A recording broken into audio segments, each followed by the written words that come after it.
अभी next point है हमारा वर्क डन बाय टॉर्क।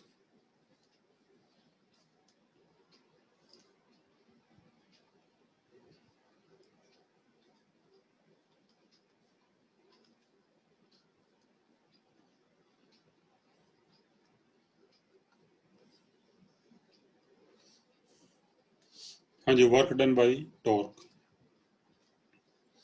जैसे भी जो वर्क का फार्मूला होता है ये होता है integral F dot D S. ठीक है, that is for linear motion. अब रोटेशनल मोशन में वर्क का फार्मूला क्या होगा अभी?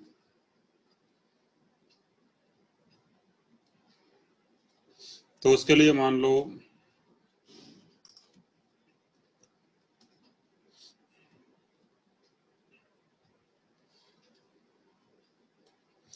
जैसे भी ये एक्स वाई सिस्टम है हमारा, एक्स वाई कोऑर्डिनेट सिस्टम,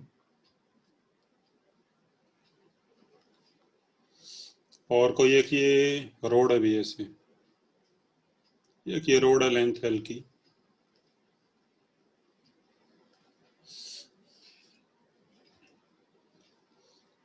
जो कि ओरिजिन के अबाउट घूम सकती है। This road can rotate about origin. और मान लो अगर यहाँ पे एक कोई ऐसे फोर्स लगाते हैं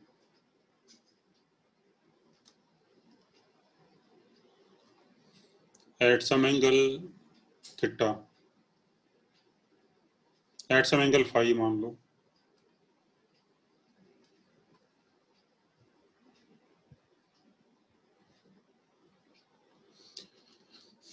at some angle phi with the direction of rod, और ये रोड मान लो किसी एंगल थीटा पे है किसी टाइम पे, और हमने यहाँ पे एक फोर्स लगाया भी ऐसे, and because of this force ये जो रोड है भी ये कुछ ऐसे घूम जाएगी, it will turn like this. तो सपोज ये रोड एंगल डी थीटा घूम जाती है और ये घूम के ऐसे हो जाती है अभी। सपोज ये रोड एंगल डी थीटा घूम जाती है, और फिर जो ये वाला एंड है वो यहाँ पे आ जाता है, तो इस एंड का डिस्प्लेसमेंट मान लो हो जाता है डी एस।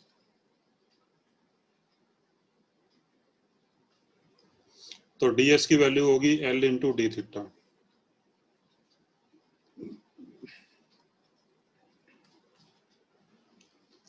और ये एंगल अगर फाई है तो फिर ये एंगल होगा 90 minus phi. So this angle is 90 minus phi. अच्छा, अभी इस फोर्स का टॉर्क कितना होगा ओरिजिन के अबाउट? इसका टॉर्क आएगा फोर्स इंटू परपेंडिकुलर डिस्टेंस। तो उसके लिए अगर आप फोर्स के दो कंपोनेंट कर दो तो एक कंपोनेंट आएगा एफ कोस फाई,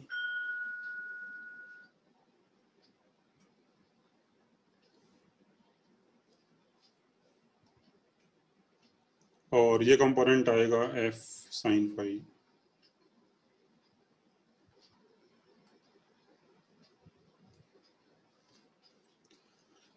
अब जो एफ कोस फाई है भी ये तो पीछे बढ़ाने पर ओरिजिन से ही पास करेगा, तो फिर इसका टॉर्क जीरो हो जाएगा एफ कोस फाई का। तो टॉर्क आएगा एफ साइन फाई का, और इसका टॉर्क आएगा F sine phi into perpendicular distance L. तो टॉर्क आ जाएगा F sine phi into L. ठीक है भी। Now during this small displacement जो वर्क होगा फोर्स का डी डब्ल्यू, तो वर्क होता है भी एफ डॉट डी एस, यानी force into displacement into cos of angle between force and displacement. तो यहाँ पे फोर्स और डिस्प्लेसमेंट के बीच का एंगल है 90 माइनस फाइव, तो ये आ जाएगा कोस 90 माइनस फाइव। फिर डी एस की वैल्यू रख दो एल इंटू डी थीटा,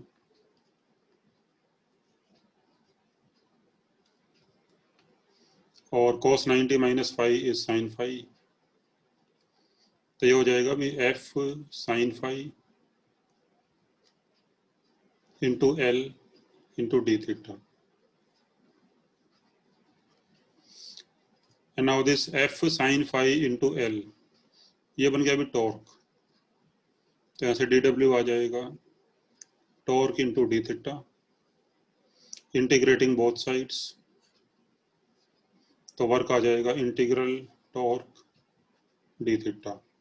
ठीक है भी, तो ये फार्मूला हो गया भी। तो रोटेशनल मोशन में जो वर्क होगा वो क्या हो जाएगा, तो वर्क हो जाएगा इंटीग्रल टॉर्क डी थीटा। ठीक है भी,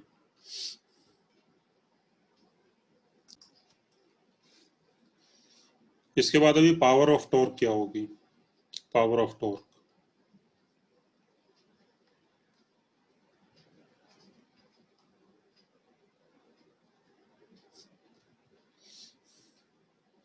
जैसे पावर वैसे होती है भी एफ डॉट वी, पावर क्या होती है वैसे एफ डॉट वी होती है। अब यहाँ पे पावर होगी, देखो हमारा जो डी डब्ल्यू आया था इतना आया था, torque into d theta, dividing both sides by d t, क्योंकि पावर होती है डी डब्ल्यू अपॉन डी टी, तो dividing both sides by d t, तो डी डब्ल्यू अपॉन डी टी पावर हो जाएगी, और d theta by d t omega होता है भी, तो फिर पावर आ जाएगी टॉर्क इंटू ओमेगा। ठीक है भी, so power is torque into omega. और वेक्टर फॉर्म में पावर ऐसे होगी भी टॉर्क डॉट ओमेगा, जैसे लीनियर मोशन में पावर एफ डॉट वी, तो रोटेशनल मोशन में टॉर्क डॉट ओमेगा। ठीक है भी, so this is power.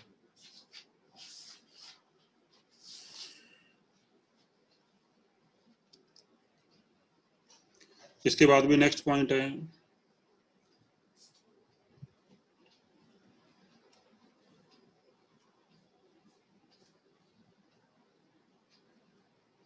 Couple, क्या होता है भी कपल,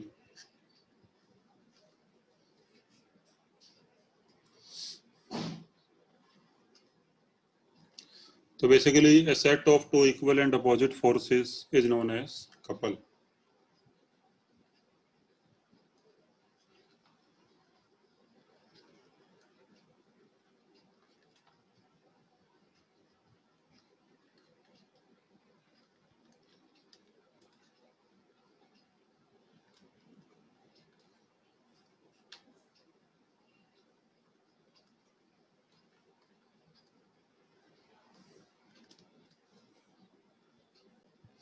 अब ये set of two equal and opposite forces is known as couple. जैसे मान लो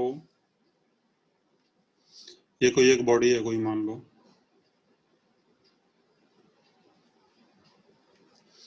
आप इसके ऊपर दो फोर्स लगा रहे हो, मान लो एक फोर्स ऐसे लगा रहे हो भी, और एक फोर्स ऐसे,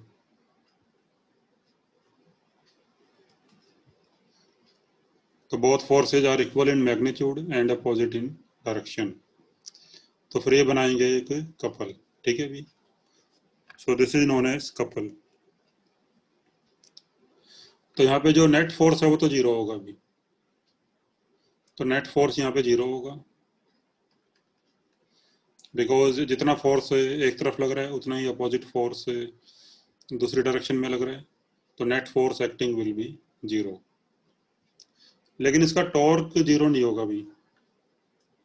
अगर हम टॉर्क निकालें, मान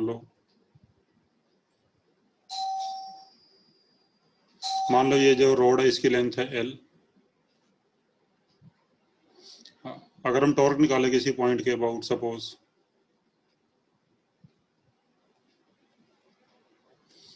सेंटर सी के अबाउट अगर टॉर्क निकालें, तो ये डिस्टेंस होगा L/2, और ये डिस्टेंस भी L/2 होगा।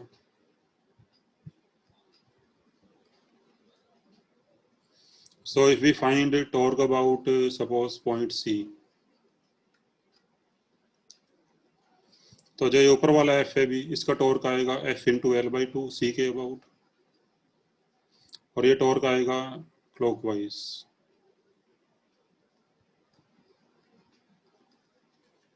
और जो नीचे वाला फोर्स है भी, इसका टॉर्क भी सी के about F into L by to आएगा, और ये टॉर्क भी आएगा क्लॉकवाइज, तो इसमें ऐड हो जाएगा भी।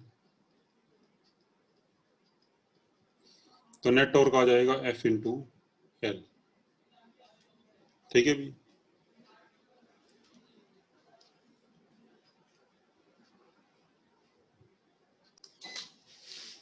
तो ये टॉर्क आ जाएगा एफ इंटू एल। ठीक है भी।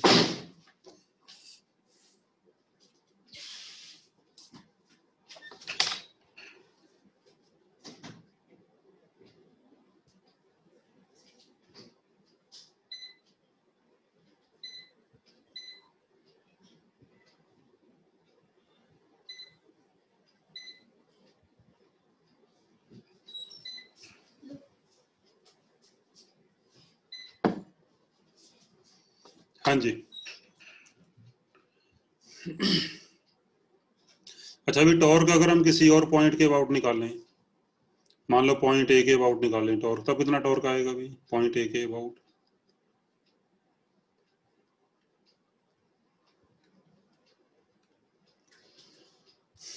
तो पॉइंट ए के अबाउट टॉर्क इस वाले फोर्स का तो जीरो हो जाएगा भी। ठीक है, इस वाले फोर्स का तो जीरो हो जाएगा, क्योंकि ये वाला फोर्स पॉइंट ए से ही पास कर रहा है। तो टॉर्क आएगा केवल इस वाले फोर्स का, और इसका टॉर्क हो जाएगा एफ इंटू पॉइंट ए से इसका डिस्टेंस, और पॉइंट ए से इसका डिस्टेंस ये वाला हो जाएगा अभी एल। तो फिर ये टॉर्क आएगा F into L, and this torque will also be clockwise. ठीक है भी। तो सेम सेम आएगा भी, जो पॉइंट सी के अबाउट आया था टॉर्क, वही ए के अबाउट आएगा। सिमिलरली अगर आप टॉर्क निकालो पॉइंट बी के अबाउट,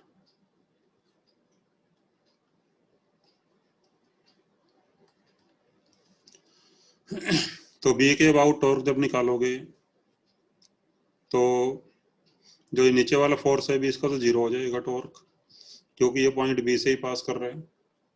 तो टॉर्क आएगा केवल इस वाले फोर्स का, कितना आएगा भी? फोर्स इंटू ये डिस्टेंस इक्वल टू एल, यानी एफ इंटू एल, और ये टॉर्क भी आएगा क्लॉकवाइज। ठीक है। तो इसका मतलब क्या हुआ अभी, कि आप जिस मर्जी पॉइंट के अबाउट टॉर्क निकालो, तो टॉर्क हर एक पॉइंट के अबाउट सेम आएगा अभी। ठीक है। सो torque of couple is independent of the point about which we take the torque. So torque of a couple is independent of the point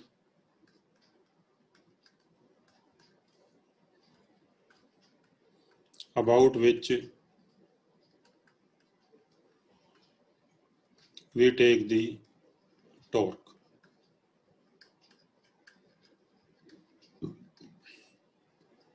जैसे अगर आप इस केस में जो हमने रोड वाला एग्जांपल लिया था, इसमें अगर आप पॉइंट ए बी सी को छोड़ के आप किसी और पॉइंट के अबाउट भी टॉर्क लोगे,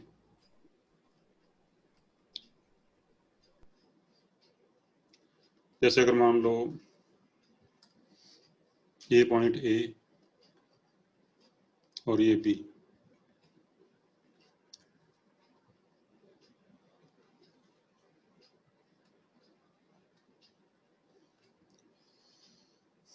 अगर सपोज आप किसी इस पॉइंट के अबाउट टॉर्क निकालोगे, से पॉइंट डी, जो कि यहाँ से डिस्टेंस एक्स पे है, तो फिर ये डिस्टेंस हो जाएगा भी एल माइनस एक्स। तो अगर हम पॉइंट डी के अबाउट टॉर्क निकालें भी, तो ये टॉर्क आएगा, इस वाले फोर्स का आ जाएगा फोर्स इंटू एक्स, ये आएगा क्लॉकवाइज, और जो ये वाला फोर्स है इसका आ जाएगा force into perpendicular distance L minus x, और इसका भी क्लॉकवाइज आएगा, तो फिर इसमें ऐड हो जाएगा ये।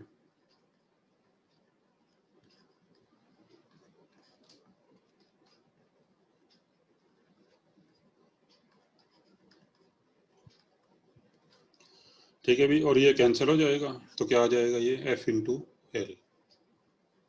ठीक है भी,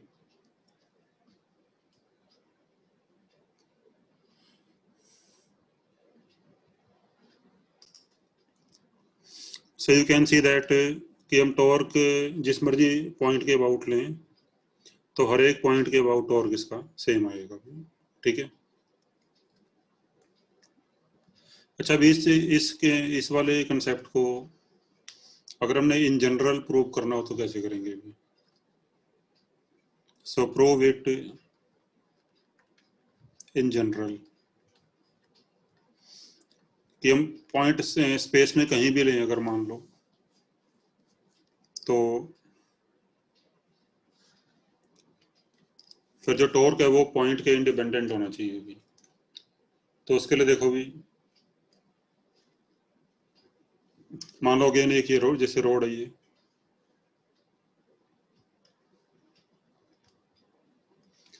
मान लो हम एक फोर्स यहाँ लगाते हैं भी एफ किसी डायरेक्शन में,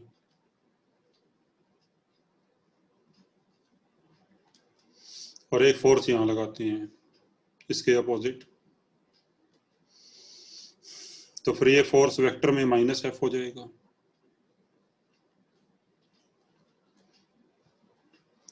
और सपोज ये पॉइंट 1 और ये पॉइंट 2, और मान लो जो वेक्टर है भी 1 से 2 तक,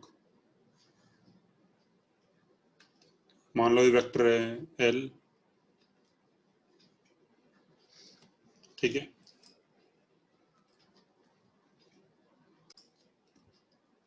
suppose we have to find the torque about say this point, say some this point O, so that the position vector of point 1 from O is r1 and from O is r2.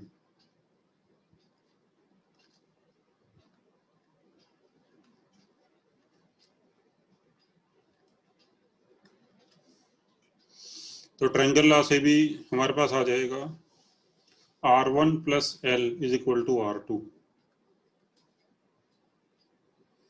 यानी r2 equal to r1 plus l using triangle law. ठीक है, और फिर अगर point O के about torque निकालें हम, तो हमने टॉर्क का फार्मूला किया था वेक्टर फॉर्म में भी r क्रॉस f, तो ये हमने फार्मूला किया था वेक्टर फॉर्म में भी। ठीक है, तो फिर जो टॉर्क होगा माइनस एफ वाले फोर्स का O के अबाउट, तो ये हो जाएगा r1 cross minus F minus F. ठीक है भी, और जो r2 वाला, जो ये वाला फोर्स है भी प्लस एफ वाला, इसका टॉर्क हो जाएगा r2 cross F.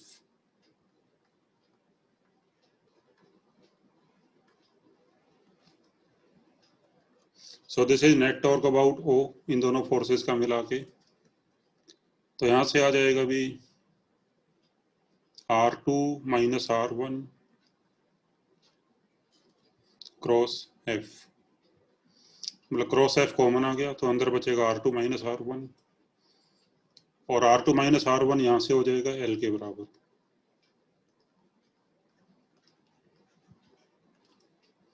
So this is equal to l cross f। तो ये फार्मूला आ गया भी टॉर्क का, and this is independent of the choice of position O। ठीक है भी, and this is independent of क्योंकि एल भी एक कांस्टेंट है, एफ भी कांस्टेंट है, तो पॉइंट ओ हम जहां मर्जी ले लेते, हमारा आंसर हर केस में यही आएगा. So this is independent of choice of O. तो इसका मतलब क्या हुआ कि हम स्पेस में कहीं भी पॉइंट लें तो हर एक पॉइंट के अबाउट इसका टॉर्क सेम आएगा. ठीक है भी. हाँ जी, समझ आ गई भी है. इसके बाद भी नेक्स्ट पॉइंट है relation between torque and moment of inertia.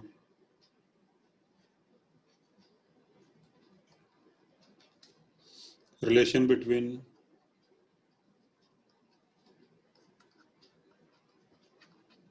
torque and moment of inertia.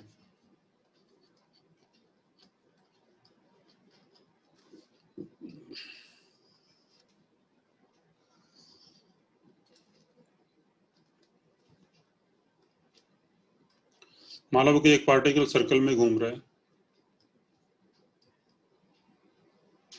In a circle of radius r.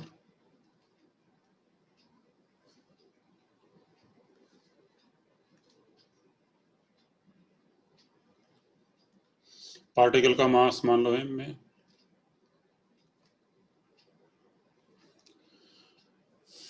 तो सेंटर के अबाउट इसका जो मोमेंट ऑफ इनर्शिया है तो वो हो जाएगा mr². एंड सपोज हमने इस पर एक फोर्स लगाना शुरू किया अलोंग द टेंजेंट डायरेक्शन,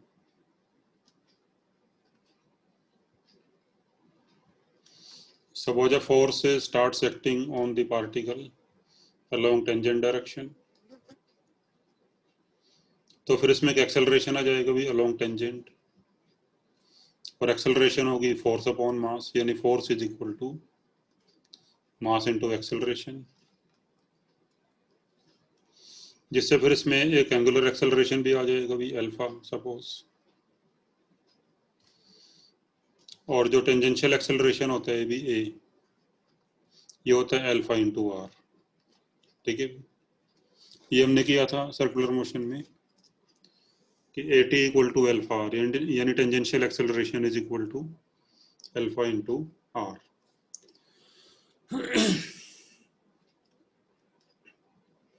तो भी अगर हम सेंटर के अबाउट इसका टॉर्क निकालें, टॉर्क अबाउट सेंटर कितना आएगा इस फोर्स का,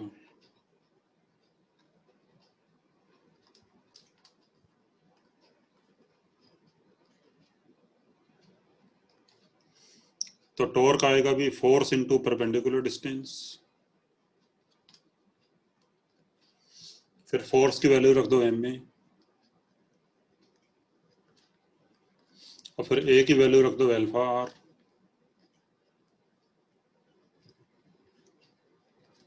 तो ये आ जाएगा भी mr² into alpha,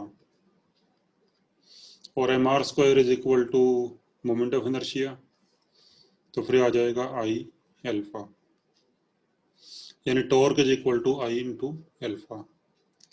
so this is relation between torque and moment of inertia. ठीक है, that torque is equal to I into alpha, और वेक्टर फॉर्म में ऐसे हो जाएगी torque is equal to I alpha. ठीक है, तो देखो जैसे लीनियर मोशन में इक्वेशन होती है एफ इक्वल टू एम में, तो रोटेशनल मोशन में इक्वेशन हो जाती है torque is equal to I alpha. पर जो काम लीनियर मोशन में फोर्स करता है वो काम यहाँ पे टॉर्क करेगा, जो काम यहाँ पर ए करेगा वो यहाँ पे अल्फा करेगा, और जो काम यहाँ पे मास करेगा वो काम यहाँ पे करेगा मोमेंट ऑफ इनर्शिया. ठीक है भी.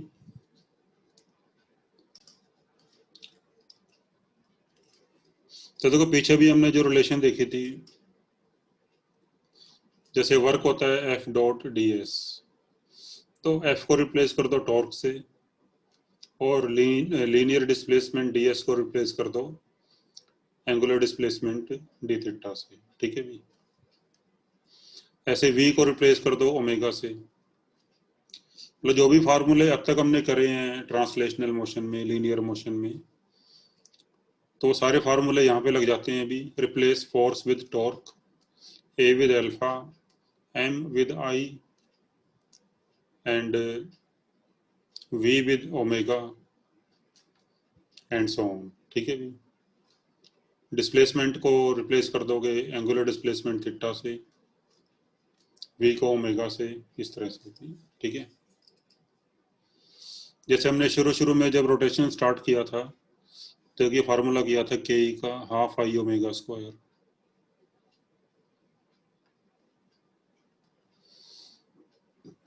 जबकि लीनियर मोशन में के होती है हाफ एम वी स्क्वायर। तो v को ओमेगा से रिप्लेस कर दो, m को i से रिप्लेस कर दो, तो फिर ये फार्मूला आ जाएगा, ठीक है। v को ओमेगा से, m को i से। तो ये फार्मूला हो गया हमारा भी, torque is equal to I alpha. Although we have derived this formula for a point mass, but this formula is applicable in general also. So this formula is applicable for any type of body.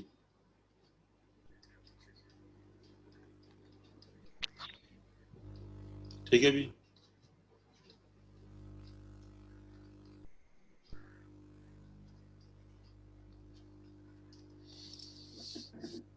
हालांकि हमने ये point mass के लिए निकाला है अभी, लेकिन ये फार्मूला हम किसी भी रिजिड बॉडी के लिए लगा सकते हैं जो कि प्योर रोटेशन में जा रही है, ठीक है।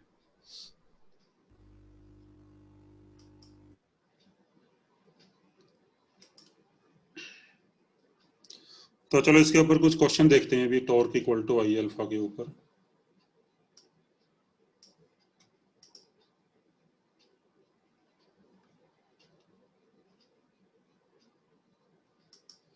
जैसे ये क्वेश्चन देखो अभी, क्वेश्चन नंबर 1, 2, 3, 4, ये वाले क्वेश्चन।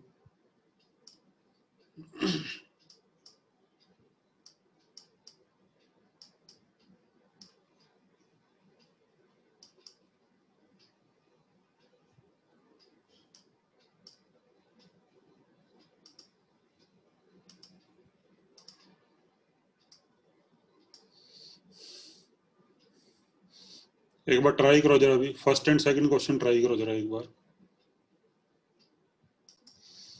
तो ये पहले क्वेश्चन कैसे होगा? A grinding stone of radius 2 meter revolving at 120 rpm. तो ओमेगा इनिशियल इज 120 rpm, यानी 120 इंटू 2 / 60, 2 pi/60 रेडियन पर सेकंड में आ जाएगा। ये जाएगा 4 पाई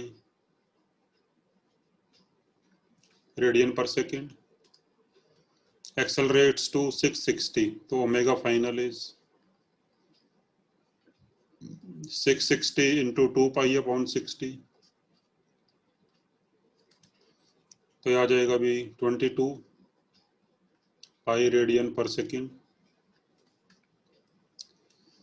तो हमने भी एंगुलर एक्सेलरेशन यानी अल्फा बताना है, तो apply this formula, omega final is omega initial plus alpha t. तो omega final is 22 pi, omega initial 4 pi, alpha और टाइम 9 सेकेंड। तो यहाँ से अल्फा आ जाएगा भी 2 pi radian per second square, ठीक है भी। अब ऐसे क्वेश्चन नंबर 2 देखो भी।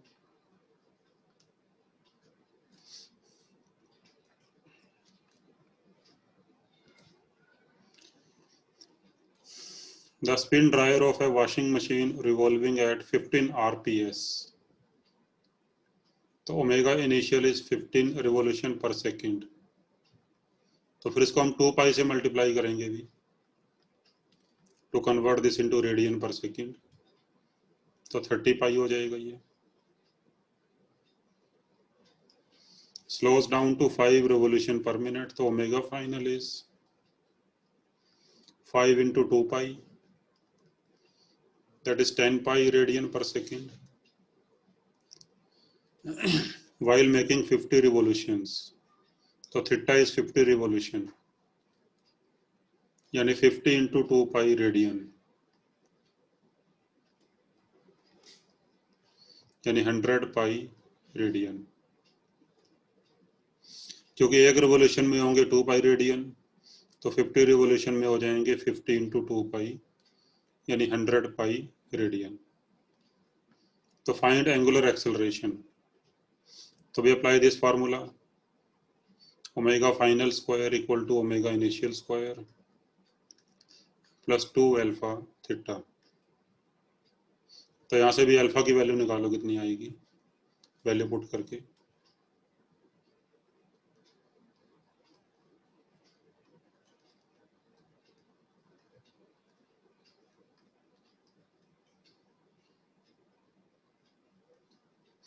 थीटा की वैल्यू 100 पाई। हाँ जी, जरा बताओ क्या वैल्यू आएगी अल्फा, अल्फा की यहाँ से।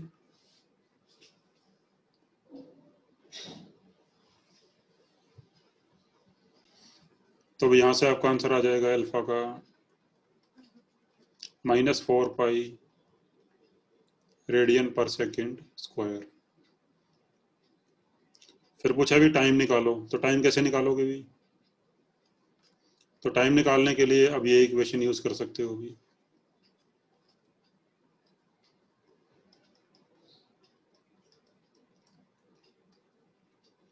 क्योंकि अल्फा आपके पास आ गया है और दोनों ओमेगा आपको मालूम है भी।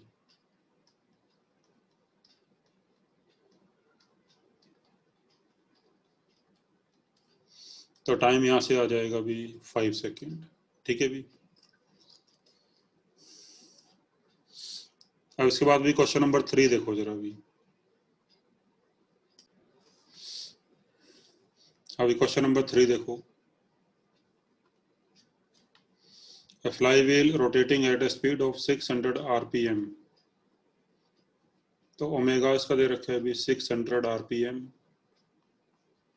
तो इसको 2 पाई अपॉन 60 से मल्टीप्लाई कर दो, तो ये आ जाएगा 20 पाई radian per second about its axis. जैसे मान लो ये कोई व्हील है भी,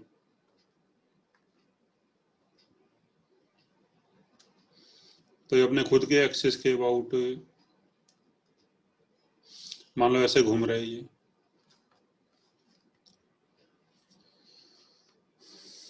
is brought to rest by applying a constant torque for 10 second. तो ओमेगा फाइनल इसका 0 हो गया भी, टाइम 10 सेकेंड के अंदर अंदर। तो फाइंड द एंगुलर डेसेलरेशन, यानी अल्फा बताना है, and angular velocity 5 second after the application of torque. तो we apply the formula, omega final is omega initial plus alpha T.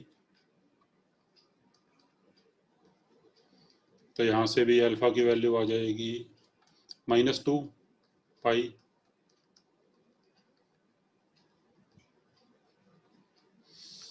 और फिर पूछा है कि भी 5 सेकेंड बाद उसकी ओमेगा कितनी होगी। तो 5 सेकेंड बाद ओमेगा निकालने के लिए अगेन अप्लाई दिस फार्मूला, तो ओमेगा इनिशियल 20 पाई, अल्फा की वैल्यू आ गई -2 पाई और टाइम है 5 सेकेंड, तो फिर आ जाएगा 10 पाई रेडियन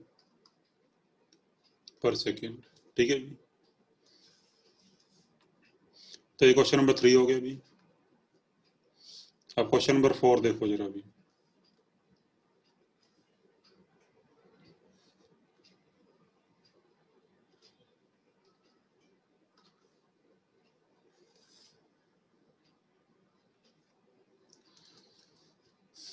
तो ये क्वेश्चन नंबर 4 क्या है देखो। A cord is wound around the circumference of a bicycle wheel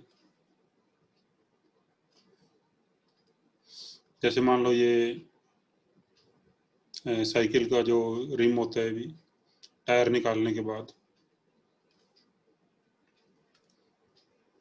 तो हमने इस पे एक रस्सी लपेट दी इसके ऊपर।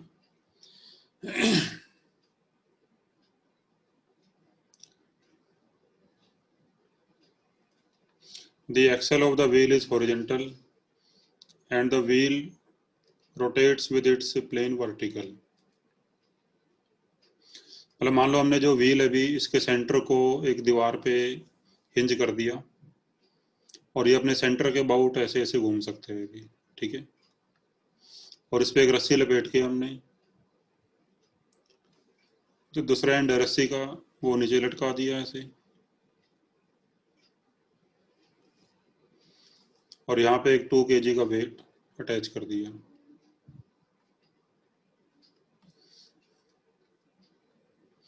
और फिर हमने इसको छोड़ दिया। अभी इसका डायमीटर 1 मीटर है तो इसकी रेडियस हो जाएगी 0.5 मीटर। मतलब सेंटर पे तो फिक्स है ये, इसको हिंज कर दिया हमने एक तरह से यहाँ से, बट ये सेंटर के अबाउट ये फ्रीली रोटेट कर सकते हैं अभी, ठीक है। और फिर हमने जो ये ब्लॉक है इसको छोड़ दिया। The weight falls 2 metre in 4 second. तो 4 सेकेंड के अंदर ये वेट जो अभी ये 2 मीटर नीचे आ जाता है। मतलब छोड़ने के 4 सेकेंड बाद ये वेट मान लो 2 मीटर नीचे आ जाता है।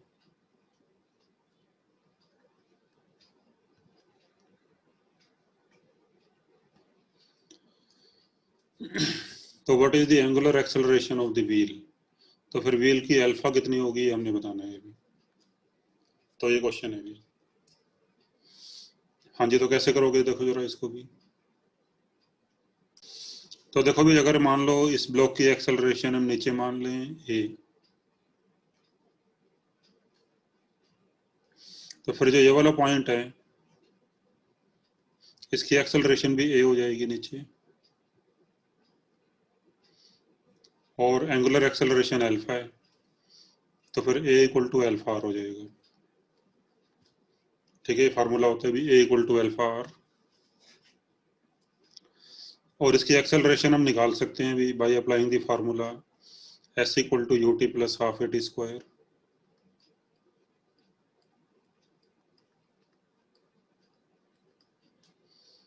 तो डिस्प्लेसमेंट है इसका 2 मीटर। यू स्टार्टिंग में 0 मान लो, हमने इसको रेस्ट से छोड़ा था मान लो, फ्रॉम रेस्ट लिखा होगा यहाँ पे भी ये।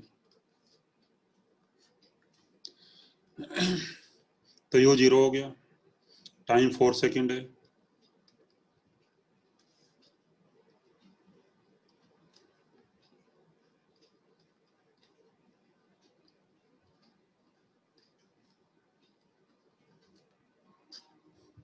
तो यहाँ से भी ए की वैल्यू आ जाएगी 1/4 मीटर पर सेकेंड स्क्वायर। और फिर यहाँ पुट करके अल्फा की वैल्यू आ जाएगी ए इक्वल टू अल्फा आर। तो ए की वैल्यू 1/4, आर की वैल्यू 0.5 यानी 1/2। तो यहाँ से अल्फा आ जाएगा भी 1/2 रेडियन पर सेकेंड स्क्वायर, ठीक है भी।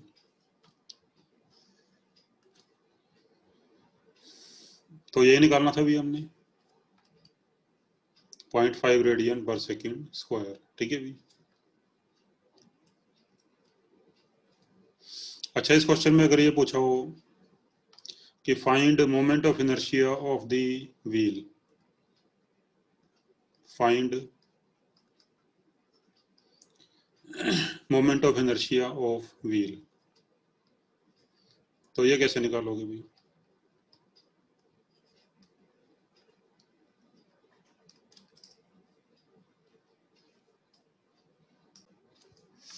तो देखो भी इसमें टेंशन कितनी होगी भी, टेंशन इसमें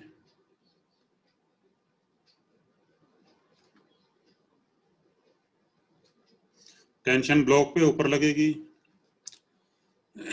और जो ये व्हील है इस पे नीचे लगेगी, ठीक है। तो अगर हम ब्लॉक की इक्वेशन लिखें तो एम जी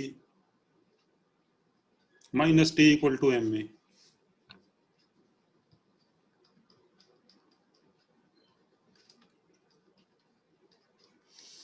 तो यहां से टेंशन आ जाएगी एम इंटू जी माइनस ए।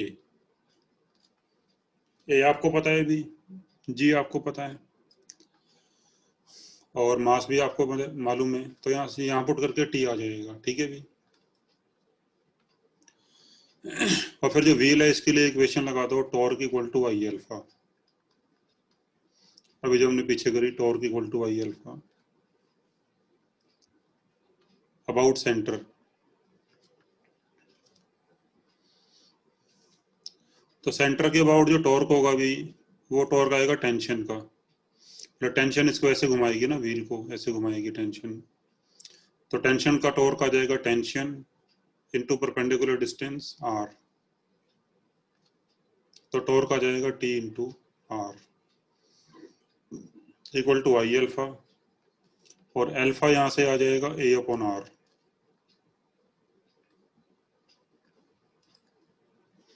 तो फिर यहां से भी आई की वैल्यू आ जाएगी टी आर स्क्वायर अपॉन ए। अब टी की वैल्यू ये यहाँ पे पुट कर दोगे, बाकी सारा आपको मालूम है भी, यहाँ पुट करके जो भी आई की वैल्यू आएगी तो वो आपका आंसर हो जाएगा, ठीक है भी।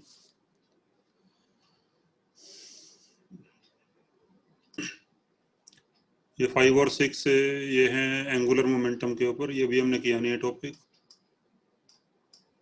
क्वेश्चन नंबर 7 देखो जरा भी, क्वेश्चन नंबर 7।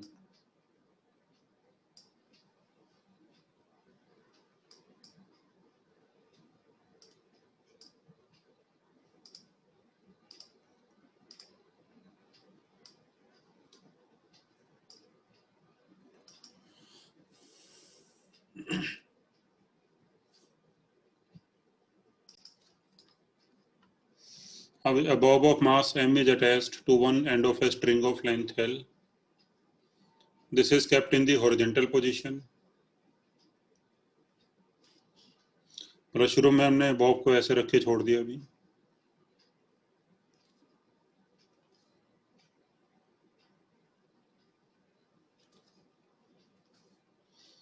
मतलब हॉरिजॉन्टल पोजीशन में रख के,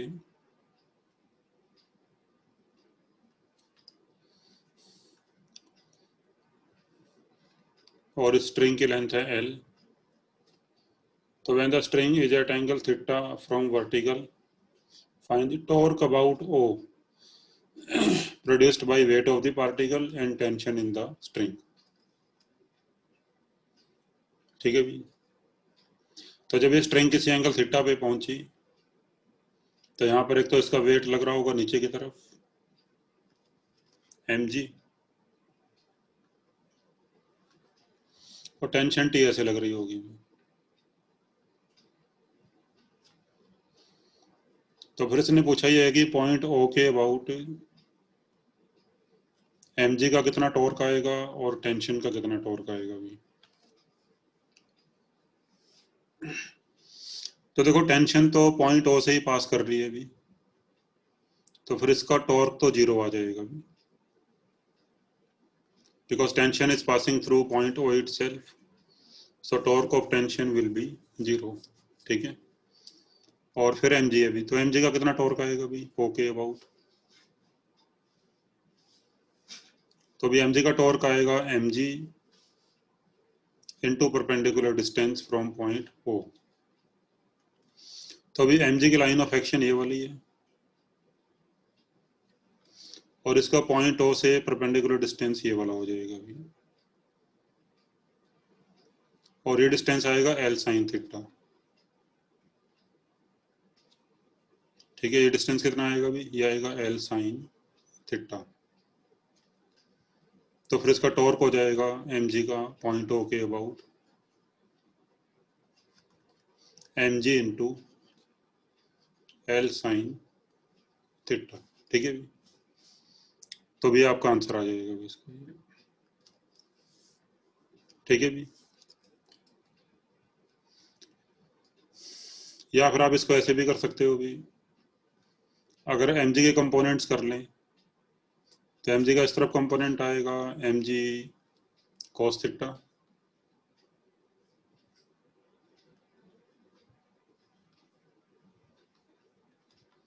और इस तरफ कंपोनेंट आएगा mg sin थीटा।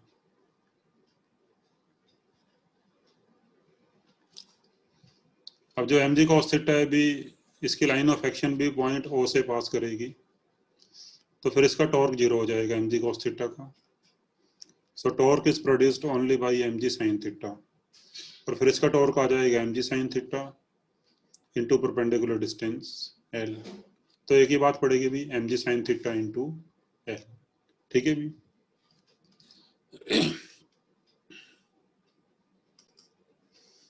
हाँ, क्वेश्चन नंबर 29 ट्राई करो जरा।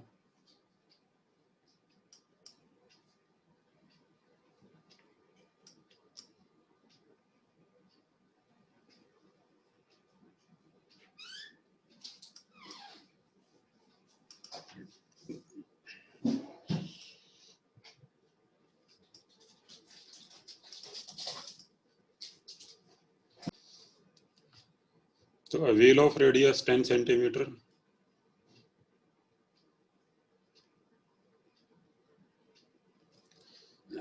can rotate freely about its center. A string wrapped over its rim is pulled by a force F, और F की वैल्यू है 5 Newton. It is found that the torque produces an angular acceleration of 2 radian per second square.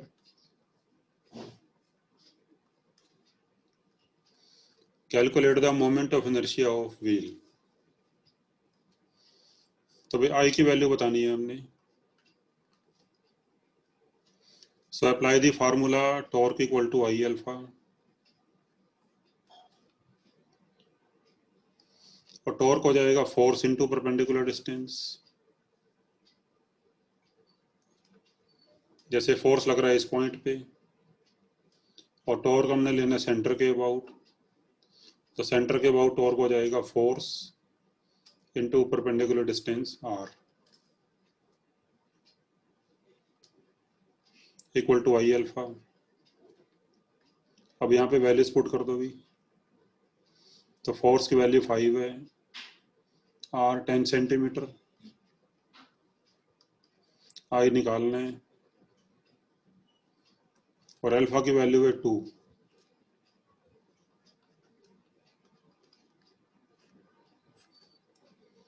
तो यहाँ से आई की value आ जाएगी भी 0.25 kilogram metre square. ठीक है भी.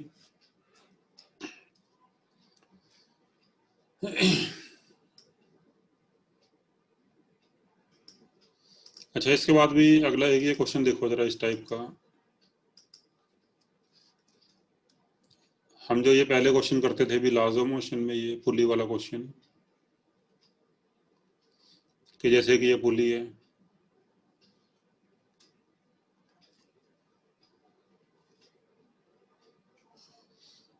हमने इसको किसी सीलिंग पे अटैच कर दिया,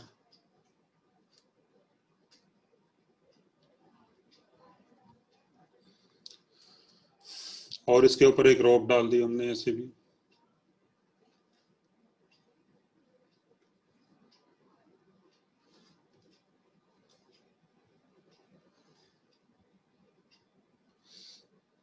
रॉप के एक तरफ मास m2 और एक तरफ m1. अगर m2 m1 से बड़ा है तो m2 नीचे आएगा और m1 ऊपर जाएगा.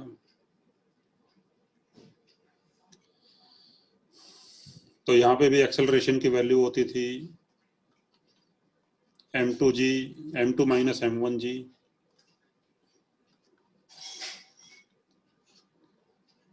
Upon m1 plus m2. ठीक है भी. तो ये रिलेशन तब होती थी जब ये पुली मासलेस है, फ्रिक्शनलेस है, यानी पुली इज आइडियल. तो आइडियल पुली का मतलब होता है कि पुली मासलेस है, फ्रिक्शनलेस है। लेकिन अगर पुली आइडियल ना हो, पुली का भी अपना मास हो और पुली भी रोटेट करेगी, जब ये मासेज ऊपर नीचे मूव करेंगे भी, तो फिर ये पुली भी रोटेट करेगी। मान लो पुली की रेडियस है r और पुली का मोमेंट ऑफ इनर्शिया सेंटर के अबाउट आई है, मान लो इसका। तो फिर एक्सेलरेशन की वैल्यू क्या होगी भी? तो फिर इस केस में एक्सेलरेशन क्या होगी? तो ये कैसे निकालेंगे भी? हाँ जी। तो देखो इस केस में अब जो टेंशन है वो दोनों तरफ सेम नहीं होगी भी। अगर पुली भी रोटेट करती है तो फिर पुली को घूमने के लिए टॉर्क चाहिए। तो टॉर्क तभी मिलेगा पुली को जब टेंशन दोनों तरफ डिफरेंट होगी। तो फिर हमें यहाँ पे टेंशन अब दोनों तरफ डिफरेंट माननी पड़ेगी। तो मान लो यहाँ टेंशन T2 है और यहाँ टेंशन T1 है। तो T2 T1 ब्लॉक्स के ऊपर की तरफ लगेगी और पुली पे टेंशन नीचे लगेगी।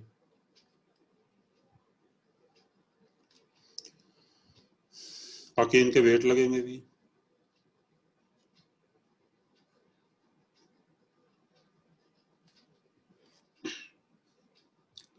तो फिर इक्वेशन लिखें अगर हम इन ब्लॉक्स की, तो T1 की, इसकी M1 की इक्वेशन आएगी T1 minus M1G equal to M1A, और M2 की इक्वेशन आएगी M2G minus T2 equal to M2A। ठीक है भी। और फिर जो पुली है भी, इसकी इक्वेशन आ जाएगी torque equal to I alpha की। देखो पुली का जो सेंटर है वो तो रेस्ट पे है, ठीक है, बट ये पुली सेंटर के अबाउट रोटेट कर रही है और मान लो पुली की एंगुलर एक्सेलरेशन अल्फा है अगर, तो जो ये पॉइंट्स है भी इनकी एक्सेलरेशन ए होगी। इस पॉइंट की एक्सेलरेशन ए ऊपर की तरफ होगी और इस पॉइंट की एक्सेलरेशन ए नीचे की तरफ होगी। और अगर ये स्ट्रिंग स्लिप नहीं करती है पुली पे, if string does not slip on the pulley,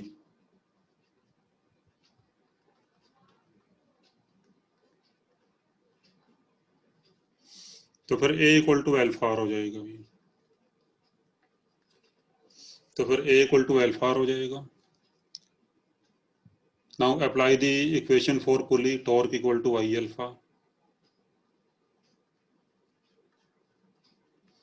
तो भाई पुली के लिए इक्वेशन लगा दो torque equal to I alpha. अब देखो इसका जो अल्फा है वो है क्लॉकवाइज, तो इस पे देखो पुली पे जो फोर्स लग रहे हैं अभी, एक तो टेंशन T2 यहाँ लग रही है, एक टेंशन T1 यहाँ पे लग रही है और एक टेंशन T यहाँ पे लगेगी कुछ मान लो, और एक इसका वेट होगा भी। मान लो पुली का मास m में, तो पुली का वेट हो जाएगा mg। तो we apply this equation torque equal to I alpha about centre.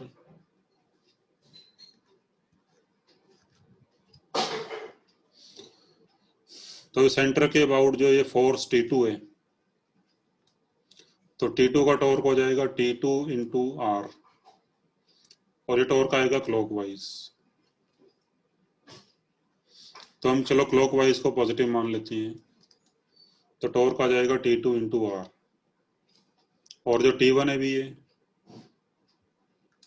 T1 का टॉर्क आएगा T1 इंटू आर, बट ये टॉर्क आएगा एंटी क्लॉकवाइज सी के अबाउट, तो ये नेगेटिव हो जाएगा। और इसके अलावा जो टेंशन T है और वेट mg है, ये तो पॉइंट सी से ही पास कर रहे हैं अभी, तो इनका टॉर्क 0 हो जाएगा equal to I alpha. Alpha भी क्लॉकवाइज है तो पॉजिटिव हो जाएगी अल्फा, और अल्फा की वैल्यू यहाँ से आएगी a अपॉन आर। ठीक है जी।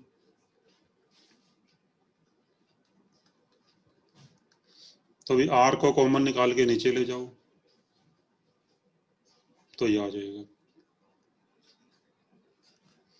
अब यहाँ से T1 और T2 की वैल्यू यहाँ पुट कर दो भी। तो T2 की वैल्यू है M2G माइनस M2A और T1 की वैल्यू है M1G प्लस M1A, तो फिर माइनस ही हो जाएगा।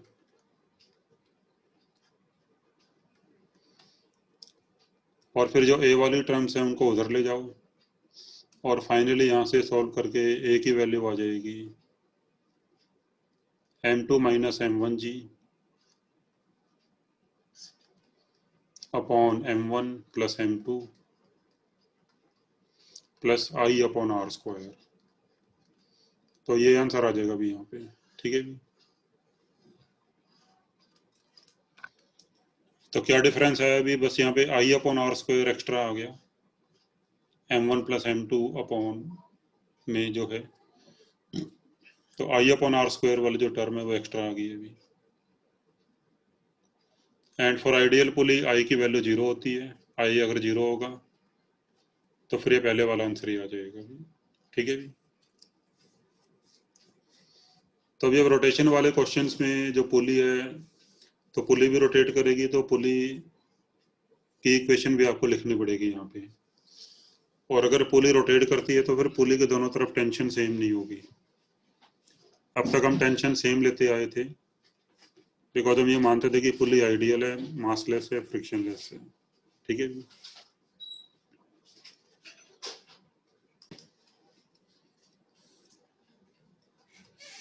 अब लुक एट दिस कंसेप्ट। मान लो भी एक ये इंक्लाइंड प्लेन है जैसे एंगल थीटा पे,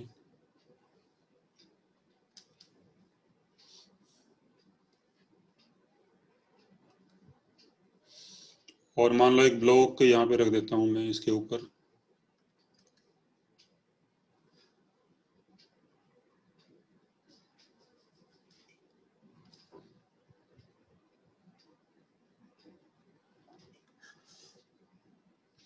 ठीक है। एक ब्लॉक मैंने ऐसे रख दिया अभी यहाँ पे,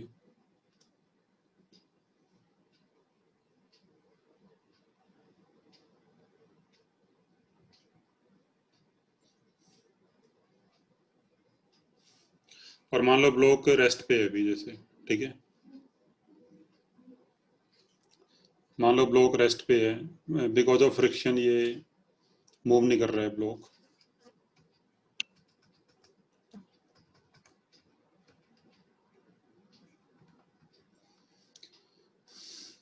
ब्लॉक का मास मान लो m में, तो उस पर क्या क्या फोर्स हम दिखाते थे भी अब तक, जैसे हम ऐसे दिखाते थे कि इस तरफ mg साइन थीटा,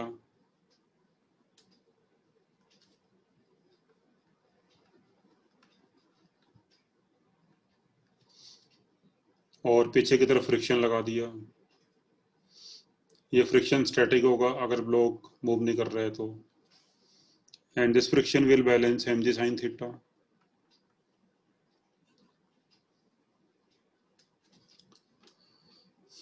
और इधर mg cos थीटा,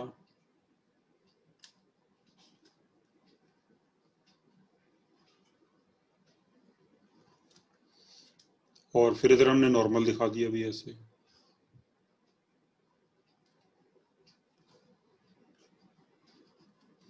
ये सेंटर सी है मान लो इसका,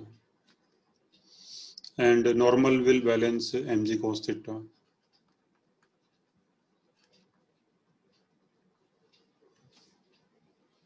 ठीक है भी।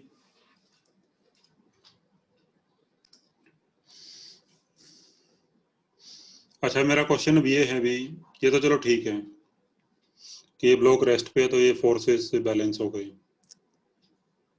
तो क्या यहाँ पे टॉर्क भी बैलेंस हो रहे हैं अभी सारे? हाँ जी। क्या ये डायग्राम सही है अभी एकदम? चलो फोर्सेस का तो ठीक है, हमने फोर्सेस को बैलेंस कर दिया, बट अगर ये बॉडी इक्विलिब्रियम में है, रेस्ट पे है, ना घूम रही है ना ट्रांसलेट कर रही है, तो फिर इस पे नेट टॉर्क भी जीरो होना चाहिए भी। तो चेक करो भी क्या नेट टॉर्क जीरो है भी यहाँ पे। मान लो अगर हम सेंटर के अबाउट टॉर्क चेक करें,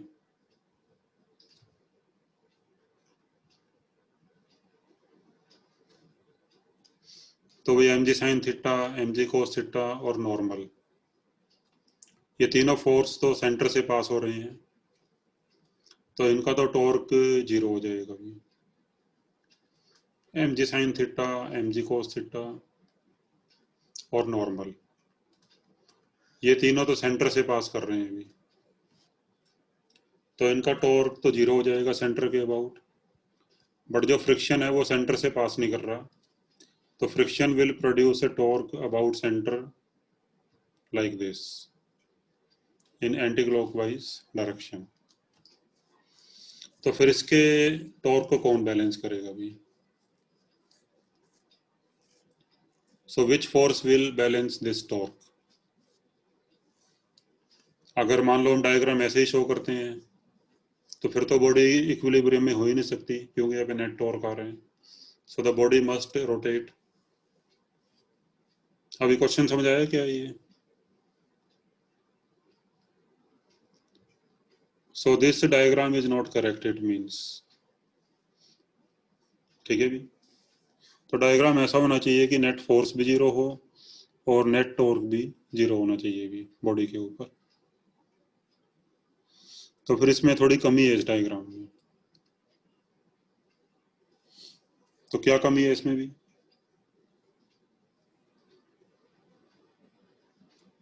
देखो, जब हम किसी ब्लॉक को जब हॉरिजॉन्टल सरफेस पे रखते हैं भी, मान लो जैसे ब्लॉक है ये, हमने इसको हॉरिजॉन्टल सरफेस पे रखा,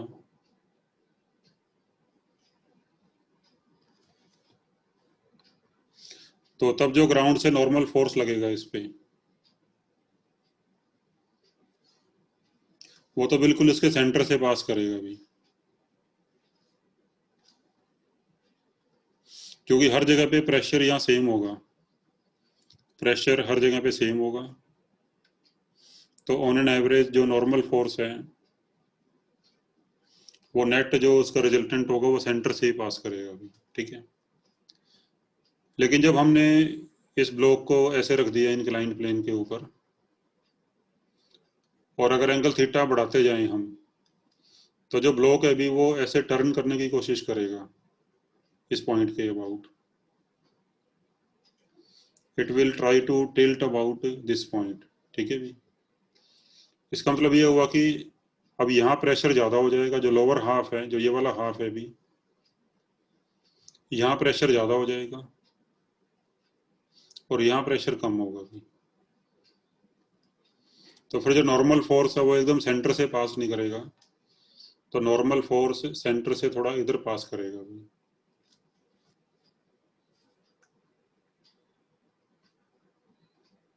So normal force should pass through not center but slightly to the left of center.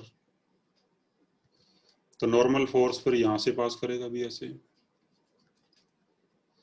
और जो नॉर्मल फोर्स है वो सेंटर के अबाउट इस तरफ टॉर्क देगा, और फिर जो नॉर्मल फोर्स का टॉर्क है वो फ्रिक्शन के टॉर्क को बैलेंस कर लेगा भी, ठीक है भी। तो इसका मतलब क्या हुआ कि जो नॉर्मल फोर्स है भी, वो फिर सेंटर से नहीं पास होना चाहिए, सेंटर से लेफ्ट में पास होना चाहिए, सेंटर के लेफ्ट से पास होना चाहिए। तो now this diagram is correct. तो normal force M G cos theta को बैलेंस कर लेगा force wise, friction will balance M G sine theta, और जब टॉर्क की बात करेंगे तो जो फ्रिक्शन का टॉर्क है वो इस तरफ है और नॉर्मल का टॉर्क इस तरफ होगा, और दोनों आपस में बैलेंस कर लेंगे, ठीक है भी। और ये डिस्टेंस वगैरह निकालनी हो, मान लो डिस्टेंस कितनी होगी, ये एक्स, इसकी हाइट कुछ एच मान लो अगर, तो फिर ये वाली हाइट हो जाएगी h/2।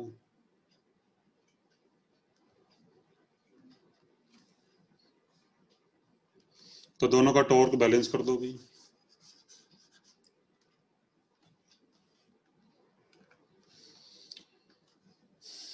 तो torque of friction, torque of normal is torque of friction about centre,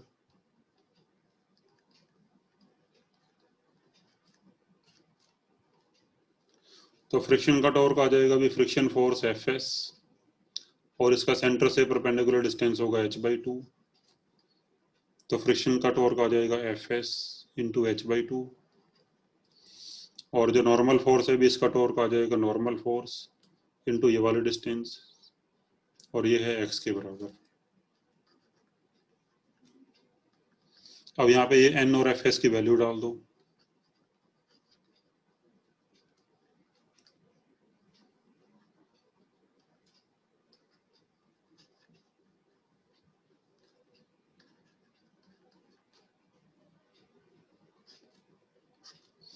तो यहाँ से भी x की वैल्यू आ जाएगी h/2 tan थीटा, ठीक है। यानी जो नॉर्मल फोर्स है इफेक्टिवली किस पॉइंट से पास करेगा, तो उसका डिस्टेंस ही हमारे पास आ जाएगा, ठीक है। तो अभी समझ आ गई सभी को ये।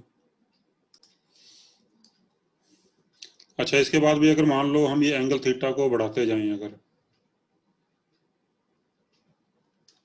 मान लो जो ये इंक्लाइन प्लेन है अगर इसको हम, इसका जो एंगल थीटा है उसको अगर हम इंक्रीज करना शुरू कर दें, इफ थीटा स्टार्ट्स इंक्रीजिंग, यानी जो इंक्लाइन प्लेन है इसको हम ऐसे घुमाना शुरू कर दें भी इसको, थीटा जब इंक्रीज होगा तो फिर एक्स की वैल्यू भी बढ़ेगी भी, देन एक्स आल्सो इंक्रीजेस, क्योंकि थीटा बढ़ेगा तो टेन थीटा की वैल्यू बढ़ेगी, टेन थीटा की वैल्यू बढ़ेगी तो एक्स की वैल्यू भी बढ़ेगी, तो फिर जो नॉर्मल फोर्स है वो इस तरफ शिफ्ट होता जाएगा, एक्स की वैल्यू बढ़ेगी तो नॉर्मल फोर्स इस तरफ शिफ्ट होता जाएगा ऐसे। और फिर एक टाइम आएगा जब नॉर्मल फोर्स बिल्कुल एंड पे पहुंच जाएगा, बिल्कुल इस एंड पे पहुंच जाएगा भी, तब कांटेक्ट केवल इसी पॉइंट पे बचेगा भी,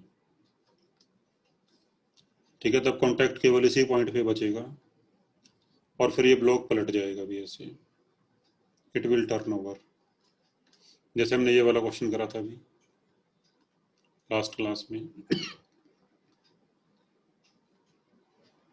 ये वाला भी।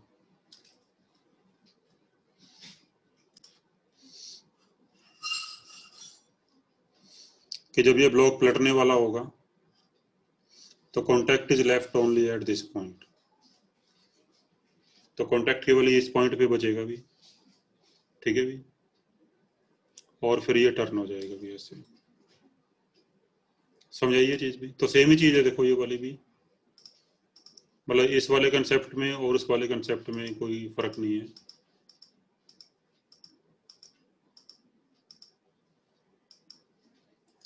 तो अगर हमने ये निकालना हो कि किस एंगल थीटा पे वो टर्न करेगा ब्लॉक, तो जब नॉर्मल फोर्स बिल्कुल इस एंड पे आ जाएगा, मतलब ये लेंथ अगर इसकी हम टोटल एल मान लें, और जब नॉर्मल फोर्स इस वाले एंड पे आ जाएगा तो फिर एक्स की वैल्यू हो जाएगी L/2। तो अगर आपने ये निकालना है कि at what angle theta the block will turn over, at what angle theta the block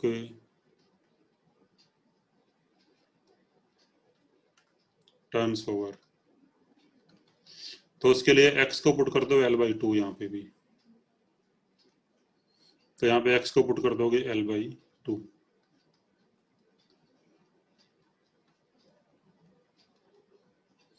तो यहाँ से tan थीटा आ जाएगा भी L/H, so theta is tan inverse L/H, तो इस एंगल पे ये पलट जाएगा भी, ठीक है। एज्यूम कि ये स्लिप नहीं कर सकता, friction is sufficient so that the block can not slip. तो फिर ये इस एंगल पे जब आएगा तो ये ब्लॉक जो है ये टर्न कर जाएगा भी। ठीक है भी। तो भी इसको आप एक तरीके से और कर सकते हो। मान लो अभी अगर हमने ये वाला कंसेप्ट नहीं किया हुआ, ये नॉर्मल फोर्स वाला, तो आप इसको ऐसे भी कर सकते हो। देखो, मान लो आपको ये स्ट्रेट क्वेश्चन दे दिया कि कोई एक ये ब्लॉक है,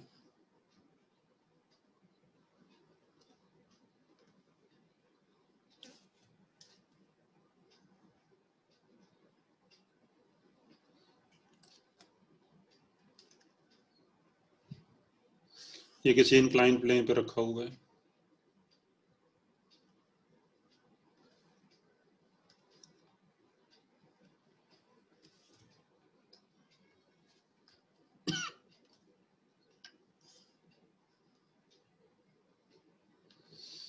एंगल थीटा,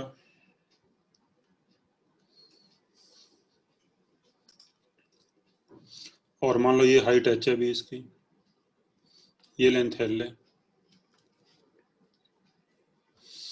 और assume that the block does not slip, friction is sufficient.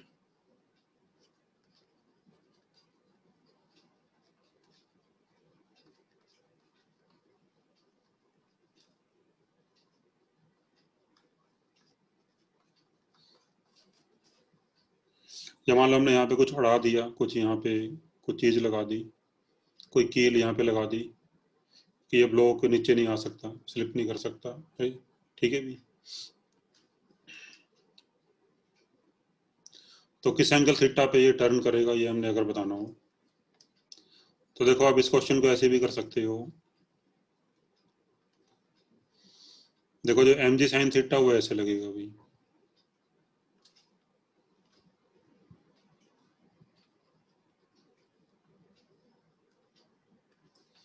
और एम जी कॉस थीटा ऐसे लगेगा। ठीक है।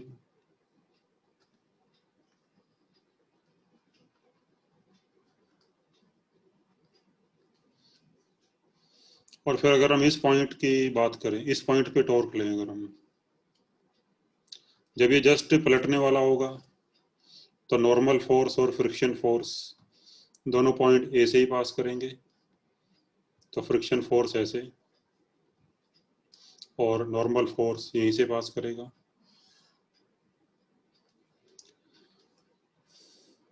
तो इनका तो टॉर्क पॉइंट ए के अबाउट जीरो हो जाएगा, फ्रिक्शन का और नॉर्मल का, because this force are passing through point A. फिर जो एम जी साइन थीटा है अभी, M G sine theta will produce a torque about A in this direction, और ये इसको मैं ब्लॉक को, ये ब्लॉक को पलटवाना चाहेगा अभी, तो एम जी साइन थीटा का जो टॉर्क है, so that will tend to tilt the block. लेकिन जो एम जी कॉस थीटा है उसका टॉर्क इस तरफ आएगा अभी, तो torque of M G cos theta will prevent it from tilting.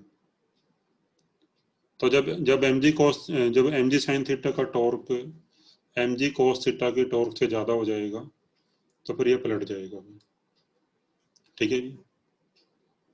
तो जब torque of M G sine theta becomes greater than torque of mg cos theta, तो फिर ये पलट जाएगा, क्योंकि mg sin थीटा का टॉर्क इसको पलटवाना चाहेगा और mg cos थीटा का टॉर्क इसको पलटने से बचाएगा।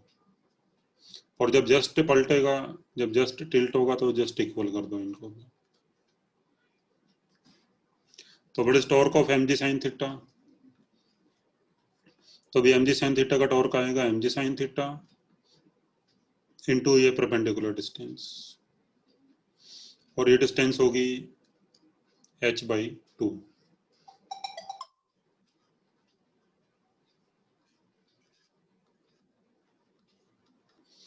And torque of M G cos theta वो हो जाएगा M G cos theta into ये वाली डिस्टेंस, और ये डिस्टेंस होगी L/2।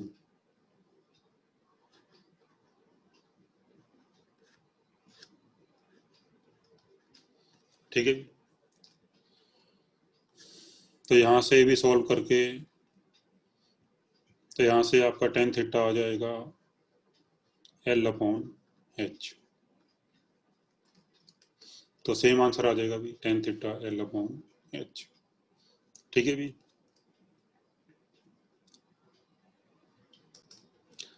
अच्छा, अभी इसको करने का एक मेथड और है भी, इसको करने का, इसको सोचने का एक तरीका और है। वो क्या, देखो अगेन, जैसे मान लो ये ब्लॉक था भी हमारा, जैसे ये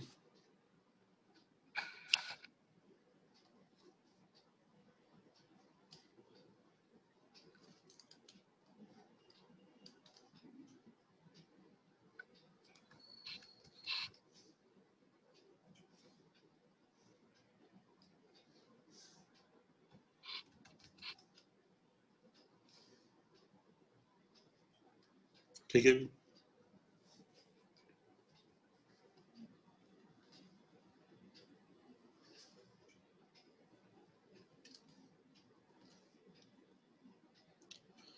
तो इसका सेंटर ऑफ मास देखो यहाँ पे है अभी, ठीक है।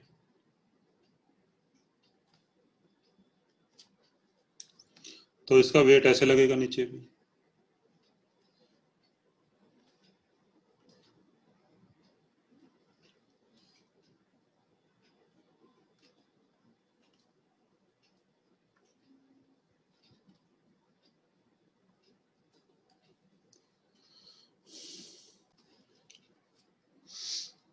तो देखो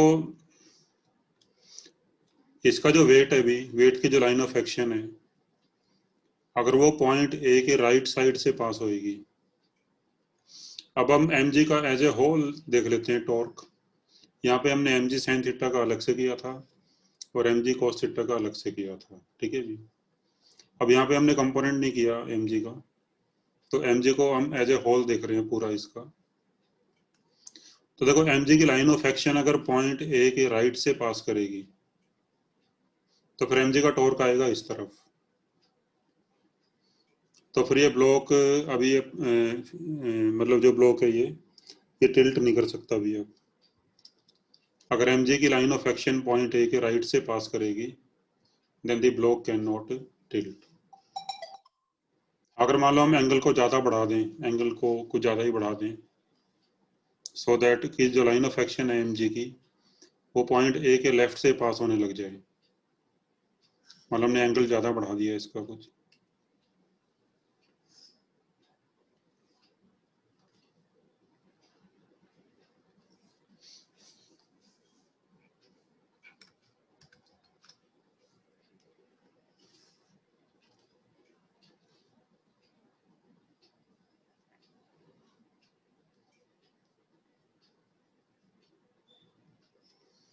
इस तरह से भी एंगल हमने ज़्यादा कर दिया, और मान लो ये इसका थोड़ा और ज़्यादा कर देते हैं।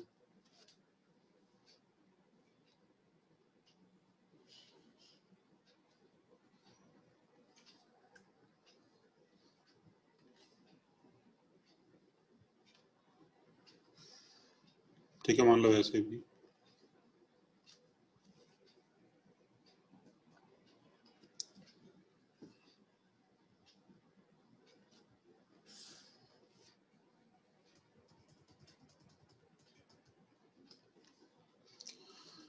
और यहाँ पर इसका सेंटर ऑफ मास है ये। नाउ द वेट की जो लाइन है, अब वेट ऐसे पास हो रहा है अभी इसका वेट, ठीक है। अब जो एम जी फोर्स है वो ऐसे पास हो रहे हैं, यानी पॉइंट ए के लेफ्ट से पास हो रहे हैं अभी। अब now M G will produce a torque about A in this direction, और फिर ये ब्लॉक पलट जाएगा अभी। अब ठीक है भी। अभी समझाई चीज आपको ये। तो जब एम जी की लाइन ऑफ एक्शन अगर पॉइंट ए के राइट से पास होगी, यानी पॉइंट ए के इस तरफ से पास होगी, फिर तो नहीं ये पलटेगा, क्योंकि इसका टॉर्क इस तरफ आएगा। The moment the line of action of mg passes to the left of a, then the block will uh, turn over। और जस्ट कब पलटेगा भी ब्लॉक, जब लाइन ऑफ एक्शन इसकी पॉइंट ए से पास हो रही होगी तो उस समय जस्ट ये पलटने वाला होगा भी इस टाइप से।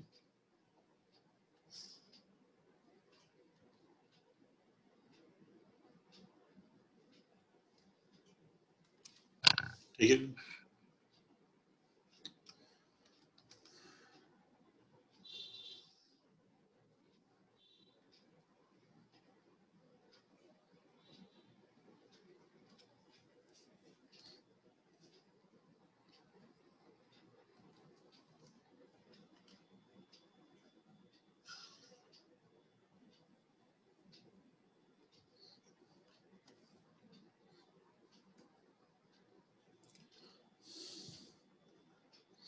तो मान लो इसका सेंटर यहाँ पे है, तो जो एम जी की लाइन ऑफ एक्शन है वो जब जस्ट पॉइंट ए से पास करेगी भी, तो अब ये जस्ट पलटने की पोजीशन में होगा, it is just about to turn over. और थोड़ा सा एंगल और बढ़ा दिया तो फिर ये पलट जाएगा भी। तो फिर जब थीटा एंगल की ये वैल्यू हो जाएगी जो इस फिगर में है, उसके बाद फिर ये पलटना शुरू करेगा। ठीक है, तो फिर हम टेन थीटा यहाँ से भी निकाल सकते हैं इस फिगर से। जैसे ये हाइट h/2 होगी और ये लेंथ l/2 होगी, ये एंगल थीटा है तो ये 90 माइनस थीटा, ये भी 90 माइनस थीटा, ये थीटा हो जाएगा। तो फिर इस ट्रायंगल से आएगा tan theta equal to l/2 upon h/2।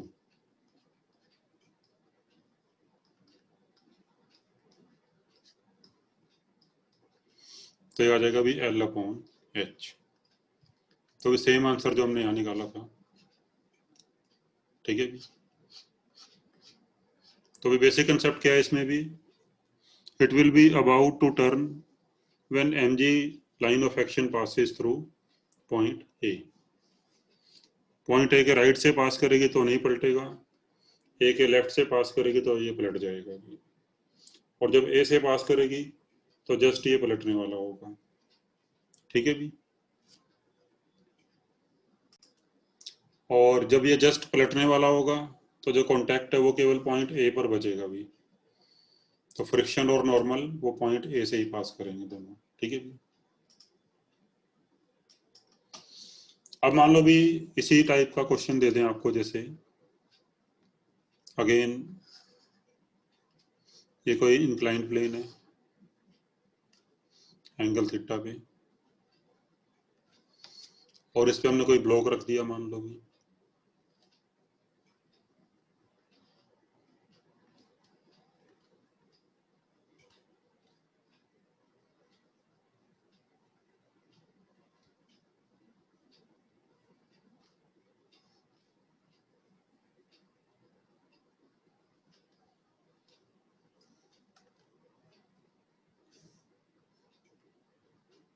कहाँ से आ गया, again we put a block here,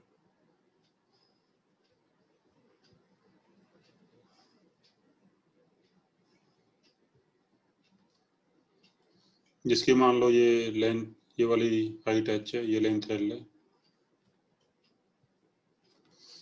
and suppose you are given the coefficient of friction as mu and we start increase the angle theta। तो हमने angle theta को बढ़ाना शुरू कर दिया। तो अगर ये पता लगाना हो कि भाई ये पहले स्लिप करेगा या फिर टिल्ट करेगा, तो वो कैसे पता लगाएंगे।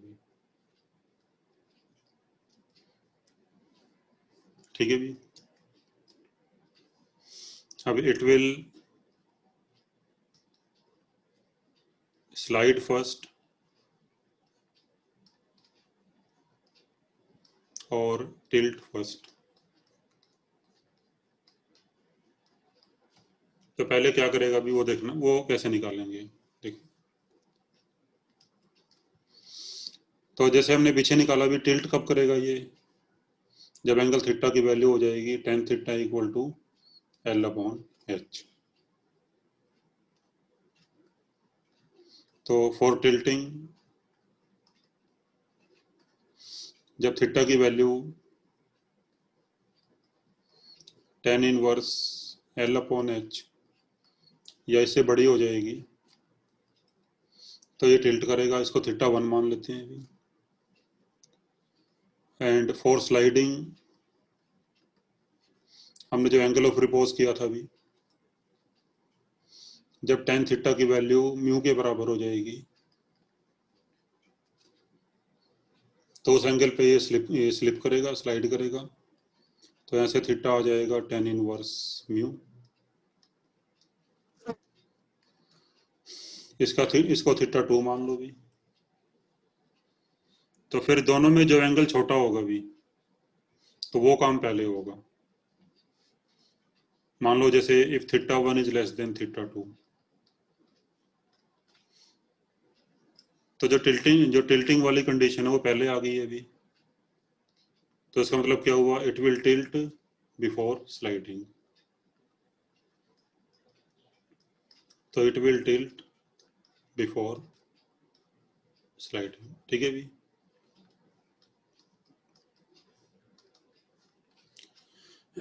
और अगर थीटा 2 की वैल्यू थीटा 1 से कम हो गई then it will slide before it tilts. तो it will slide before it tilts. तो अब ये समझा के भी चीज, मतलब जो एंगल छोटा होगा वो एंगल पहले आएगा तो फिर वो वाला काम पहले हो जाएगा टिल्टिंग या स्लाइडिंग में से।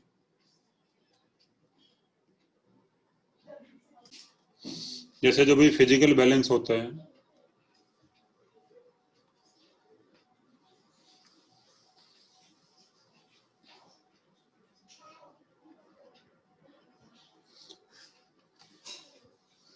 मतलब तराजू जैसे होती है, दुकानों में तराजू देखी होगी आपने, उसमें एक ये बीम होती है भी,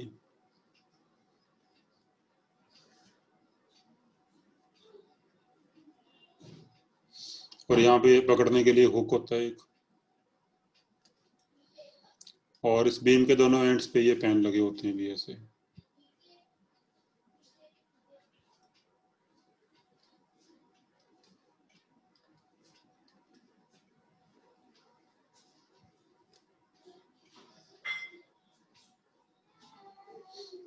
ठीक है भी।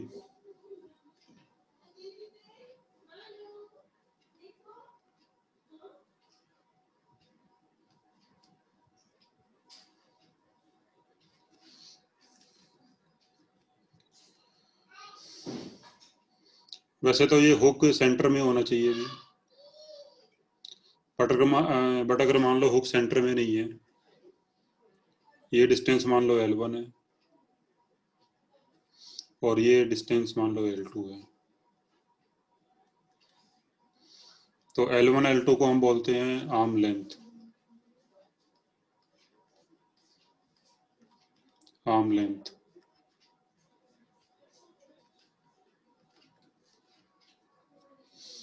मान लो इधर ये जो पेन है इसका वेट W1 है भी, इसमें जो सामान रखा हुआ है उसको मिला के इसका टोटल वेट W1 है और इधर का वेट टोटल W2 है। तो फिर ये जो बीम है ये हॉरिजॉन्टल होगी, यानी ये बीम बैलेंस होगी जब टॉर्क C के अबाउट 0 होगा नेट। ठीक है, जब नेट टॉर्क C के अबाउट 0 होगा तो फिर ये बीम बैलेंस होगी। तो देखो इधर जो वेट W1 है, इस एंड पे जो ये वाला एंड है भी एंड A और ये एंड B है मान लो, तो एंड A पे यहाँ पे वेट है W1 पूरे पेन का और यहाँ पे W2 है। तो पॉइंट C के अबाउट W1 का टॉर्क आएगा W1 L1, इस तरफ आएगा टॉर्क, और W2 का टॉर्क C के अबाउट इस तरफ आएगा W2 L2, and for balance W1 L1 is equal to W2 L2। ठीक है, अब ये बात समझ आई आपको?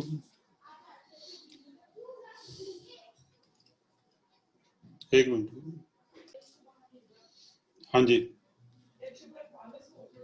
तो देखो ये बीम बैलेंस कब होगी भाई? जब पॉइंट सी के अबाउट नेट टॉर्क 0 होगा।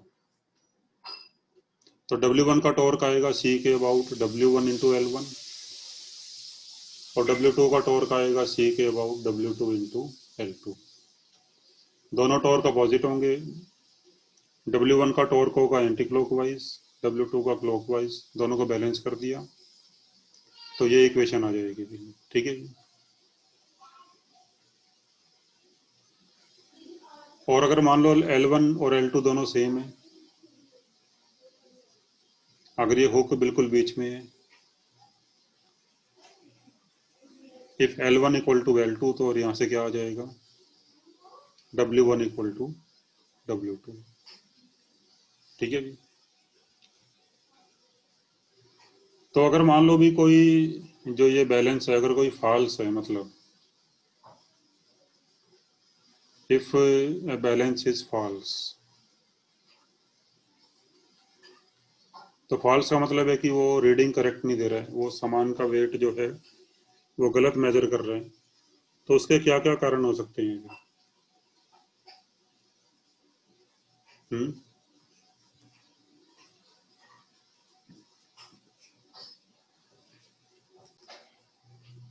हाँ जी। Yes sir. कई बार जो तौलने वाले होते हैं, सब्जी वाले या जो भी है, ये जानबूझ के भी कर देते हैं ना गड़बड़ी इसमें। तो अगर किसी किसी तराजू में कोई गड़बड़ी है, मतलब, तो उसके क्या क्या कारण हो सकते हैं भी गड़बड़ी के? एक तो देखो ये हो सकता है कि जो ये आर्म लेंथ है अलग अलग है, कि L1 is not equal to L2, और L1 अगर L2 को इक्वल नहीं है तो फिर एक तरफ वेट ज़्यादा रखना पड़ेगा, एक तरफ वेट कम रखना पड़ेगा। दूसरा ये हो सकता है कि जो एम्प्टी पैन है भी, उनका वेट इक्वल नहीं है, यानी जब पैन में कुछ नहीं रखा हुआ तो empty pans are not of equal weights. जैसे कई बार नीचे चुंबक लगा देते हैं भी, नीचे मैग्नेट वगैरह लगा देते हैं। हम्म। ठीक है।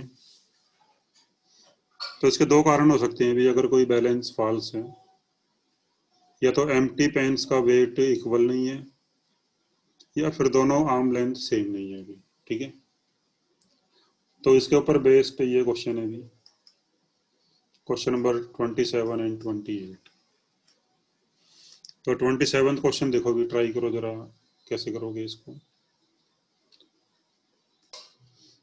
हाँ जी, कैसे करोगे देखो भी जरा इसको।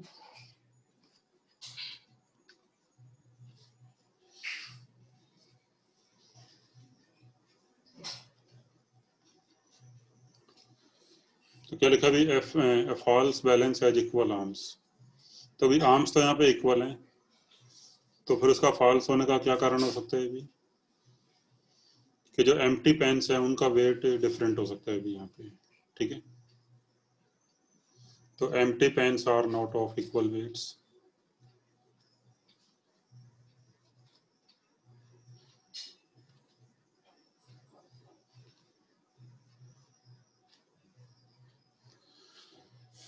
तो मान लो भी एक तरफ के पेन का वेट दूसरे से x ज़्यादा है, तो मान लो यहाँ का वेट x ज़्यादा है दूसरे वाले पेन से। An object weighs W1 when placed in one pen and W2 when placed in the other pen। तो मान लो ये कोई ऑब्जेक्ट है भी जिसका एक्चुअल वेट W है। जब इस ऑब्जेक्ट को हमने सपोज यहाँ पे रखा, इस वाले में रखा, तो फिर इसको बैलेंस करने के लिए हमें यहाँ पे वेट W1 रखना पड़ता है भी। ठीक है भी। तो फिर इसका मतलब देखो, यहाँ पे टोटल वेट हो गया x प्लस W, और यहाँ पे टोटल वेट है W1। और आर्म लेंथ जब इक्वल होती है तो वेट दोनों तरफ का सेम होता है। तो वेट दोनों तरफ का सेम होता है, यानी x plus W is equal to W1। ठीक है जी।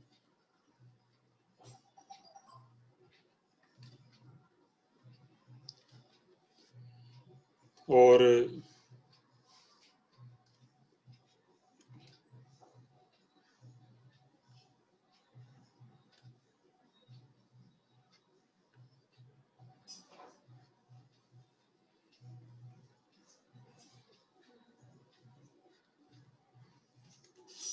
जब इस ऑब्जेक्ट को हमने यहाँ पे रखा, भी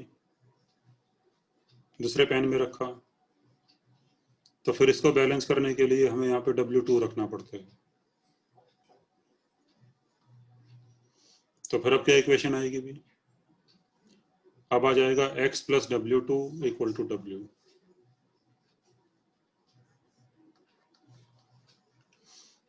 तो दोनों को माइनस कर दो आपस में, we have to find the value of W, तो इसको माइनस कर दो भी, तो क्या आएगा,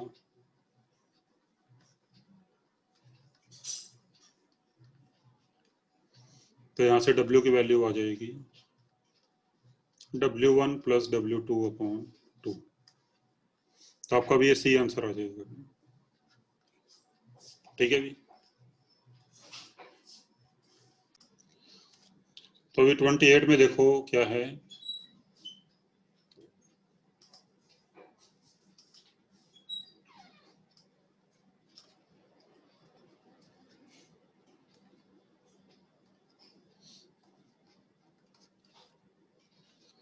the beam and pains of a balance have negligible mass. तो भी पेन्स का तो मास नेग्लिजिबल है, यानी फिर जो एम्प्टी पेन्स का वेट डिफरेंट हो सकता है, वो वाला केस तो नहीं होगा यहाँ पे। तो फिर भी अगर ये फॉल्स है तो फिर जो आर्म लेंथ है वो डिफरेंट हो सकती है यहाँ पे भी। ठीक है। तो मान लो जैसे ये बैलेंस है, तो इस तरफ की आर्म लेंथ L1 मान लो, इस तरफ की L2 मान लो, और जो एम्प्टी पेन्स है उनका वेट तो नेग्लिजिबल है, तो फिर आर्म लेंथ ही डिफरेंट होंगी भी यहाँ पे। और ये ऑब्जेक्ट है वेट W का, तो जब इसको एक पेन में रखते हैं तो वेट W1 दिखाता है, दूसरे पेन में रखते हैं तो वेट W2 दिखाता है। तो फिर इसका ट्रू वेट कितना होगा अभी। तो मान लो हमने जब इसको ऑब्जेक्ट को यहाँ रखा इस वाले पेन में, तो इसको बैलेंस करने के लिए हमें यहाँ पे W1 रखना पड़ता है। तो फिर अब ये इक्वेशन लगा दो भी, W1 L1 equal to W2 L2 वाली, अप्लाई दिस इक्वेशन। तो W1 L1 equal to WL2, और फिर जब इस वेट को हमने रखा दूसरे वाले पेन में,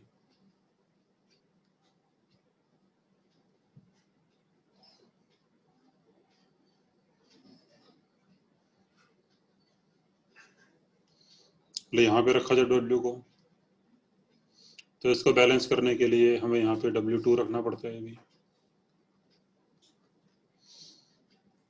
again apply the same equation, WL1 equal to W2 L2,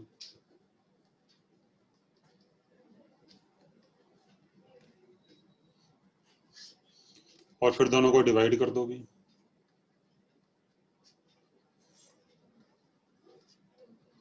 तो L1 L2 कट जाएंगे,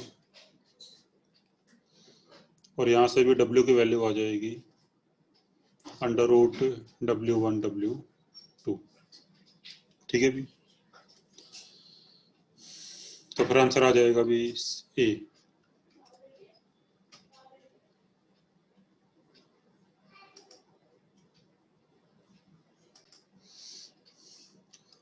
तो भी आज इतना ही करते हैं।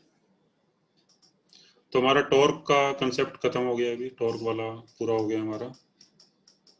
ठीक है। तो मैं अभी आपको एक प्रैक्टिस वर्कशीट भेजूंगा अभी, मोमेंट ऑफ इनर्शिया और टॉर्क की, तो वो आप कर लेना, और इसके जो कुछ क्वेश्चन है वो कर लेना जो। ठीक है।